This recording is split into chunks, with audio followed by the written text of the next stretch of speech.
to be distancing himself from the entire controversy after Anil Deshmukh alleged or said that there were grave unpardonable lapses or mistakes on the part of Param Bir Singh. Param Bir Singh says Sachin Waze was directly in touch with the Home Minister and his staff.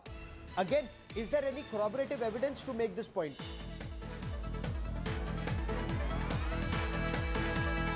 Okay, we have more breaking news coming in from Maharashtra. Anil Deshmukh is to quit within a day or two is what Shiv Sena sources are now telling India Today from Mumbai. Big story emerging from Mumbai. So Anil Deshmukh remaining in the government completely untenable in Maharashtra. Sources in the Shiv Sena telling India Today that Anil Deshmukh will be quitting in a day or two.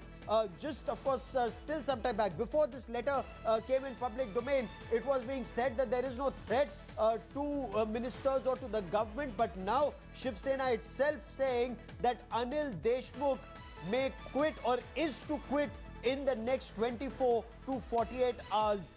I want to bring in Mustafa Sheikh on this because Mustafa, the fact that these allegations were in writing, the fact that these allegations were leveled by an officer of the rank of Director General or Commandant General of the Home Guard in Maharashtra made Anil Deshmukh staying as Home Minister completely untenable, even if his removal is for a transparent and impartial inquiry. Mustafa.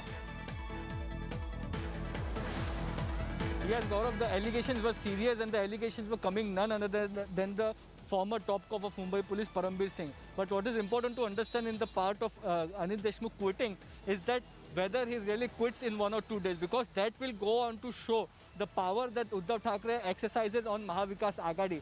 Has this decision been made in discussions with Sharad Pawar? If that's so, then it's most likely that Anil Deshmukh will quit because the allegations were serious. Let's understand the sequence of events. First, it was the NI who arrested Sachin Waze. The Mumbai Police and Maharashtra ATS did nothing. After which, the blame was morally on Param Bir Singh and he was transferred. Anil Deshmukh went on to say that the transfer was not routine and it was because of this case that Param Bir Singh has transferred and hence Param Bir Singh wrote this letter.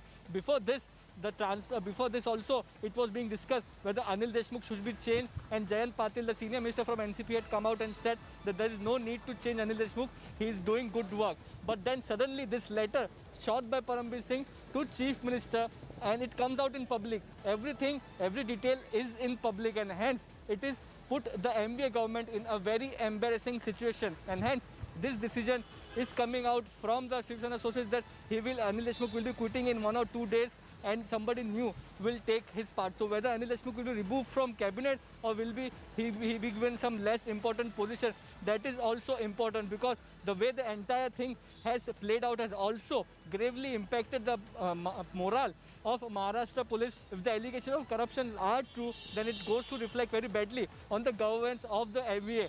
The third important point remains, will the BJP keep quiet after Anil Deshmukh being transferred from this ministry after quitting, or they will go after the MVA government, they will go after Uddhav Thackeray, because there are a lot of things which are yet to come out from Sachin Waze's investigation, his call record details and his phone messages. Back to you. You know, that's a very interesting point that you raised there. Sachin Waze's call details, whether he was in touch directly with the Home Minister of Maharashtra, whether he was in touch with the Personal Secretary of the Home Minister of Maharashtra, Palande, or with Anil Deshmukh himself, because that is the allegation that Param Bir Singh levels. He says, I wasn't in the chain of command. Such was Sachin Waze's power that he was directly in touch with the Home Minister.